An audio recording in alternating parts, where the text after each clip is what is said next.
right, and we're back with another episode, and joining me today is the boys from As High As We Go. How's it going, guys? Good. How are you? Good, Ben. I'm doing pretty good. For starters, tell us, for those who don't know, tell us a little bit about yourselves and where you guys come from. Go for it, Kyle. So we're a country band. We started back in 2018. That's when the band started, but I've known Steve for a bit longer than that. And I had a show by myself, got him to play with me, and it kind of just went from there.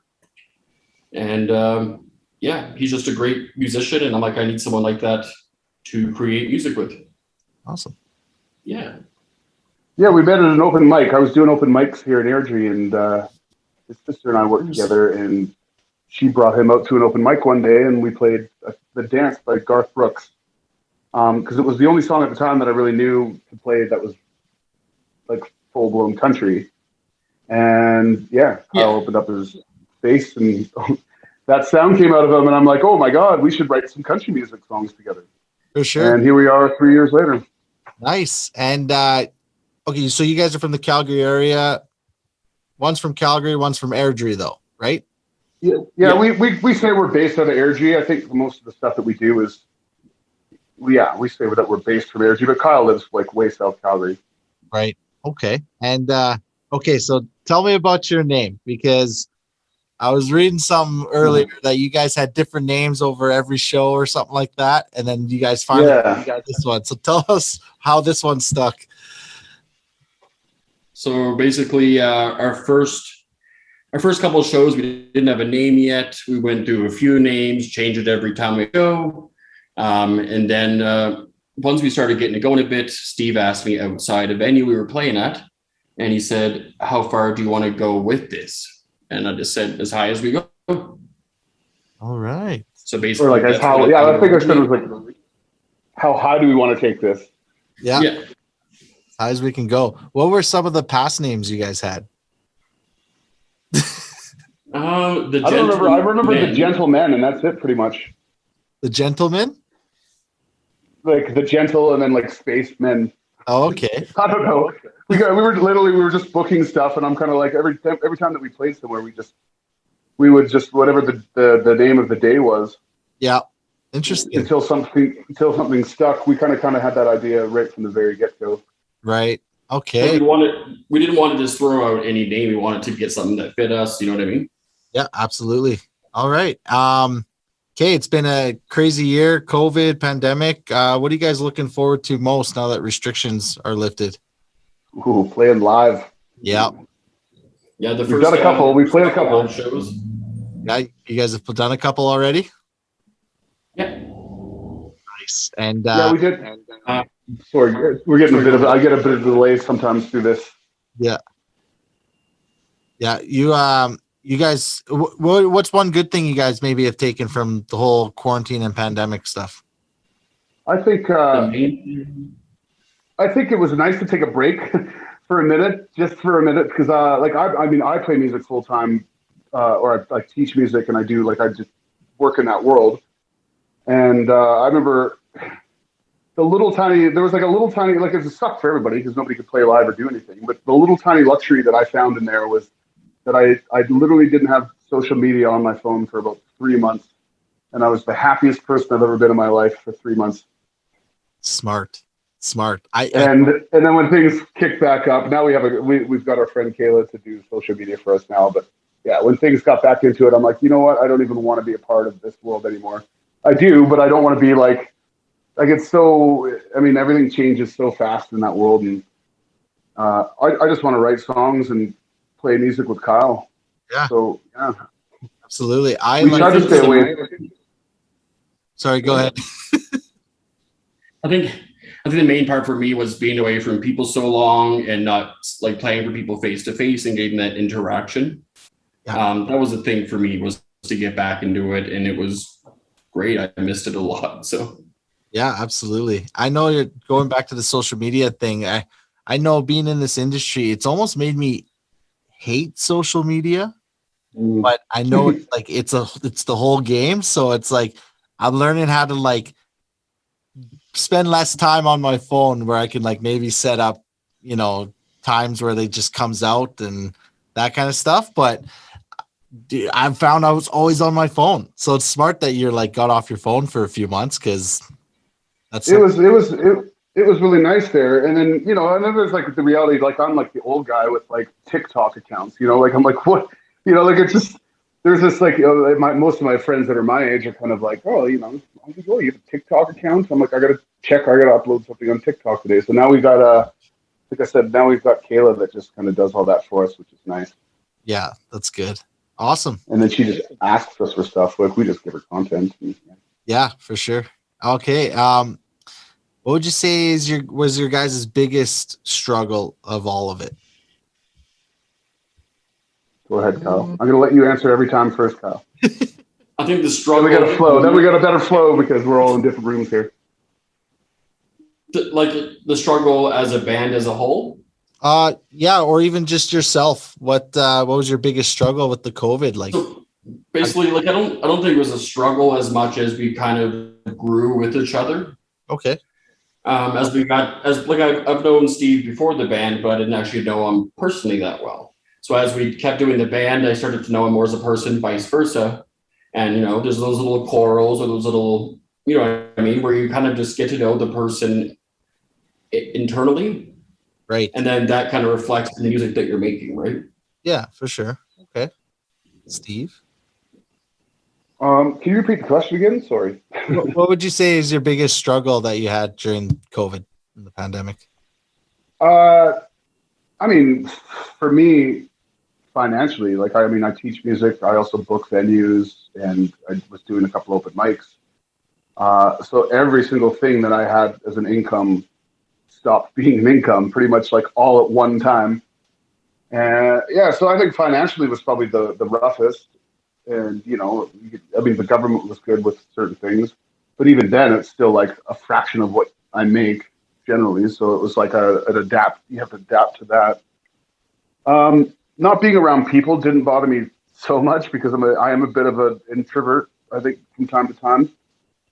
So there is a lot of that I didn't mind for the first 2 months, but I don't know. Like, I think the biggest struggle was watching people do these like Facebook Live videos, and it was like every Thursday, Friday, Saturdays, like every time that I was on my Facebook, it was just nonstop Facebook Live videos. And I tried like to at least stick around for one song when I'm scrolling through.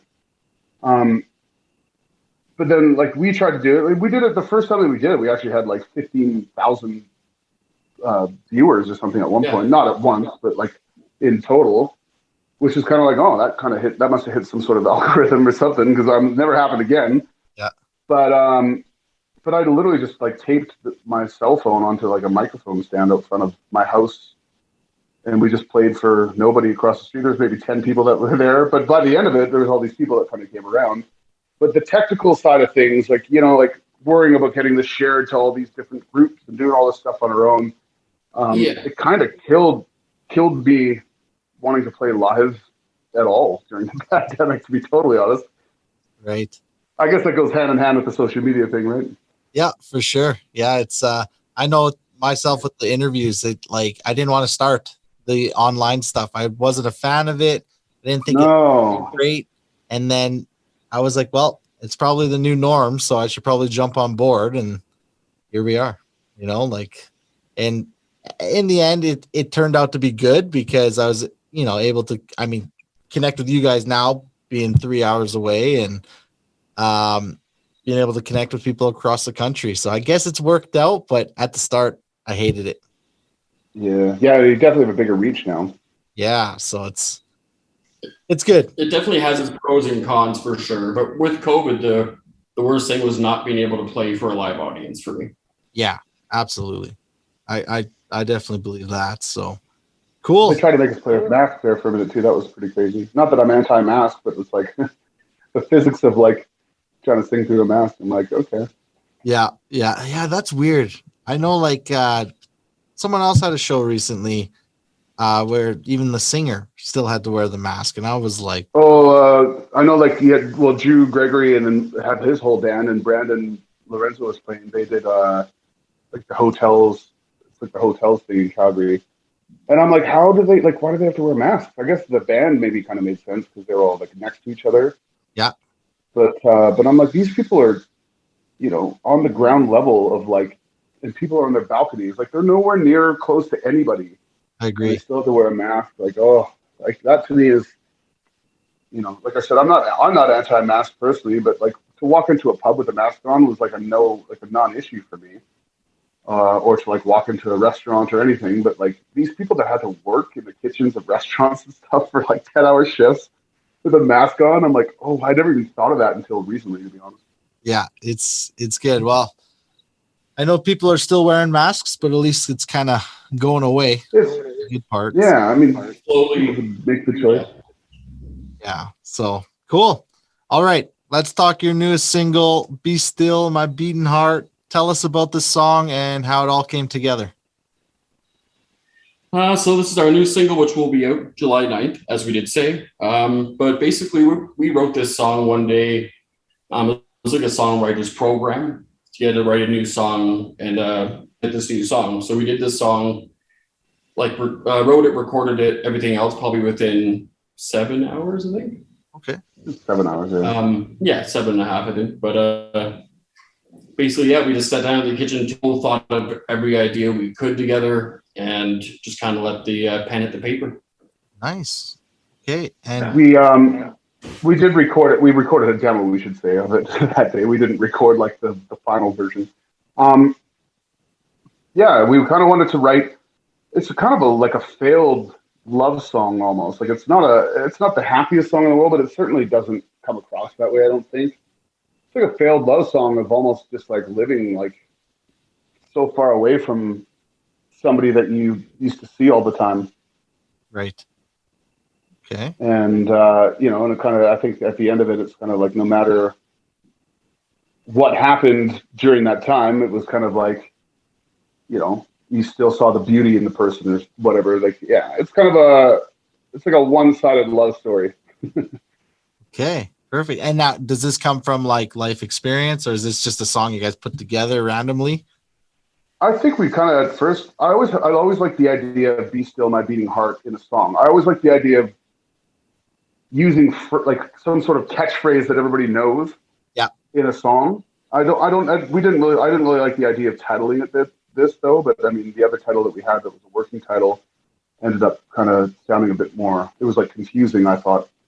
Okay. So, yeah, I had that forever that I wanted to put it into a song. And then when we kind of were under the gun because we had 8 hours to have all the stuff submitted from scratch, during the songwriting kind of thing.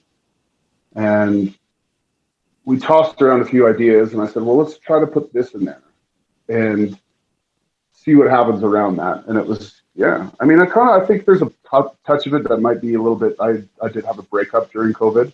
Yeah. So there might be like some of that might have something to do with it. But I think overall, we weren't really thinking too hard. Yeah, that's fair. That's fair. Okay.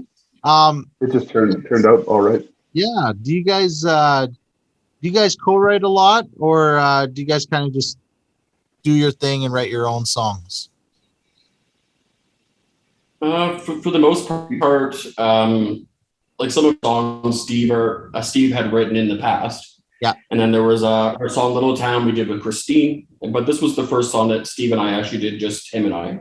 Okay, nice. So it was kind of a different collab. So okay, cool. Yeah. When are you guys planning to do any type of video for it anytime soon, or? We do. Kyle doesn't know this yet, but we have a guy named Tim Lowing. That's an AirG guy. He kind of runs a little media thing here. He's been really interested for a while to do something for us because, he wants to get the ball rolling on his end too. And we told him, like coming out of COVID, not a lot of us have a ton of money right now. And as much as I'd love to go spend, $5 or $6 grand on a nice music video, the reality of it is that we're going to have to, like, people now are going to have to work together to get stuff like that done. Yeah, for sure. Okay. But I think that we'll do a video for it at some point. I mean, right now I'm so focused on July and Stampede and getting this song out that I'm not even thinking about that yet. Yeah. Okay. Are you guys playing Stampede at all? Yes. There we go. We have, I think we have a couple shows at Window of the West, and I can't remember the third one, but we're definitely doing Stampede shows. Awesome. Perfect. So, yeah, we're doing 4 like right in the Stampede grounds at the BMO Center. It's on the window on the west stage is like the barn stage. I'm sure, I don't know if you've ever seen what it looks like, that kind of barn stage. You're kind of like tucked in the corner, but at the same time, it's like your first foot in the door. And we were pretty new coming into, like, last summer we had a really good summer lined up in general, but obviously all that was kind of taken away from not just us, from everybody. But the Windows on the West thing is kind of like our foot in the door with the Stampede for sure. And then we've got a lot going on around it, like Inglewood Night Market, Friday night, this Friday, and then we come back to Airdrie and play our single release party. Okay. And yeah, we're just kind of doing. We're pumped to play shows in general. So yeah, we should also mention that we have we've given Talia some songwriting credit on this as well. So we have a fiddle player that. I mean, there's some good fiddle players around, I think, but I mean, like, she's pretty unmatched for what I've like played with. You know, I've never played with a fiddle player like her in my life. I've never actually seen a fiddle player like her in my life. What's his name? Ghost Boy. I think he's pretty next level too, actually. But she came in and basically put down all the fiddle parts of the song, and instead of us paying her as a session player, we kind of decided, like, you know, why don't we give you a percentage of the song? Because we didn't have a lot of money. So we ended up recording this whole thing upstairs in my house, like in the studio that I'm sitting in right now. And then we sent it off to Mark Troyer to get everything sounding, I mean, epic. Like, he's the guy that really does all that stuff. Yeah. And so we should mention that we have Talia all of July as well playing with us. So we're playing as a trio as well. Nice. But I want to give her like a shout out because she is a part of this song as well. Like, you know, she's an actual like writer on the song, and it's her first song that she's got writer's credit on. Yeah, cool, awesome. All right, what would you say is the best advice you guys have been given up to this point in your guys' career? Trying to think. Be persistent. Yeah, persistent. Yeah, Be charmingly persistent. I can't remember who told me, but they just said, keep doing shows, keep working your butt off, and don't give up. Yeah, I think that's the biggest one. Patience, I guess. My father used to always have. I actually got a little sign in my studio here that I found at the dollar store once, so I got it in there. But my dad used to always say, like, you got to stop and enjoy the little things. Yeah. And that kind of resonates with me for sure when it comes to like playing music. You know, it's not about. Like, there is no end game here for me. I mean, there's an end game. Like, it's just kind of, the whole thing is just the whole process of it. Like, every show I play now is just as important as any show I'm going to play in 5 years from now. For sure. And I kind of treat it like that. You know, there's not really, I mean, for advice, yeah, I'm enjoying the moment right now. You know, like I said, we're not by any means like a well-known country group yet. But I like the idea of, you know, it's still fun. It's still fun to go out and play shows. It's still fun to do this as a job. And yeah, I mean, I think that's probably the best advice I could ever get. Yeah. Enjoy what you do now. Yeah, absolutely. That's the biggest thing. And I think it's patience was the biggest one for me that I was told. It's like nothing happens overnight if you have a goal, right? But yeah, and then also just be honest, trust and love what you guys are doing, and it'll happen, man. It'll happen. So. Yeah. Cool. All right. Right. You got the release of your guys' single. You guys got some shows coming up, Stampede and such. What's next for you guys? You betcha. What's next? Just playing our hearts out. Yeah, I know. We're definitely alive. I mean, we're a duo. Like, so I think people think of us as we're a band sometimes, and we do have very specific players that come and play with us. But I mean, it is Kyle and I kind of against the world, and I like the idea of, you know, there is no limits to things. We do want to get out. Like, I'm not thinking past summer right now. You know, at some point there will be a past summer that I'm thinking about. The only thing we're thinking about is because Kyle's going up. He's from Nova Scotia. And he's going out there in October, and I actually reached out to his sister today, which he doesn't even know yet, to see if we can do some shows out there. Well, he's out there. Nice. So, you know, that is kind of, I guess, our next move from there. But I think the next song that we want to write will be a very specific radio friendly version of us for that one song. Yeah. You know, like most of the stuff that we write is very, like, I like traditional country. If I'm going to listen to country music, I like the older stuff. Yeah. But unfortunately, gone are the days of deep listening and people, you know, and I'm super guilty for it. Like, I'll listen to the first 5 seconds of the song and I'm like, see ya. You know, like, I'm not really, nobody sits down and listens to full albums anymore. It seems to be like, who's got the best single and who can get it, like, who can tell the best story in the quickest amount of time. Right. So even this song, it runs at like 3:43 or something. There's no chance that it'll get onto like a major radio play. So I'm not even really thinking of that kind of world yet. But the next song that we write is going to be pretty specific, I think, for radio. But other than that, that's kind of what I'm looking to in our future. Okay, you That's guys. the next move for us. I'm mainly focusing on what's happening right now. Yeah, that's fair. Yeah, stuck right now, stuck in the present. Yeah. Do you guys have plans or in the works, like EP, anything like that? We do have quite a few songs just kind of lying around. And I wouldn't say lying around, like we certainly play them, but we've never gone in to record them. There is a part of me that's a little bit like, you know, like I think they're great songs, but it's like, if we record them, are other people going to think that, you know, like, are they across the board kind of what people want? And there's a reality of like, I mean, I want to play the stuff that we play for sure, but to go and spend money and some time like recording these songs, it's like, well, is that even going to go anywhere? But now that we've discovered that we could just record everything here at my house, yeah, it might open up that window a little bit more now, because it gives me more time, because I'm not like rushed to go into the studio. Because when we go into the studio, we don't hire session players. The only session player that we have is Talia.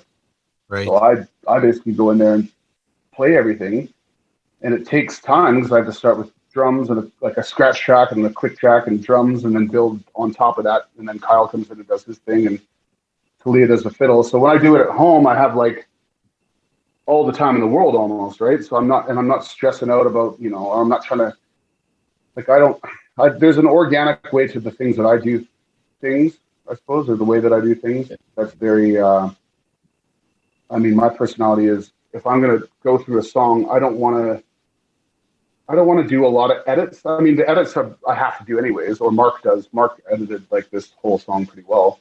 Yeah. Not pretty well, excellently, if that's a word. But yeah, so I kind of like, I want to do a guitar. If I'm doing an acoustic guitar track to a song, I want to do it from start to finish as perfect as I think I can do it. And I don't want to like chop it up and take 4 different takes of it and, you know, just go over the spots. But that's the level of perfectionism that my brain works at. Yeah. And it's a lot more affordable to do that in my own house than to, you know, be paying whatever, a couple $100 in the studio an hour. Absolutely. And I think that's why we have such a good connection, is because we're both perfectionists with our art, right? So yeah. Okay. Perfect. It just works. Perfect, guys. Last thing, for those who don't know, tell us where we can find you on social media. I think basically you can find us on all streaming platforms: Facebook, Instagram. I think we have Twitter. I'm not 100% sure. Yes, we have Twitter. Everything is at As High As We Go across the board. Our website is www.ashighaswego.com, and it's all, I mean, we were lucky. I mean, the thing with the obscure name that we were lucky about is that like nobody had that handle anywhere. Yeah. So every single thing that we have is at As High As We Go. Perfect. All right, Yeah. guys. Well, everyone go grab their new single, Be Still, My Beating Heart. And guys, thanks so much for taking the time today. It was good catching Thanks up. so much for having us. Yeah, absolutely. And I'm sure I'll see you guys soon. I'll be down for Stampede and stuff, so hopefully we can swing by. Yes, man. Yeah, we'll hang out Sounds soon. good. All right, guys. Well, you guys have a good night. You too. Thank you, man. Talk to you soon.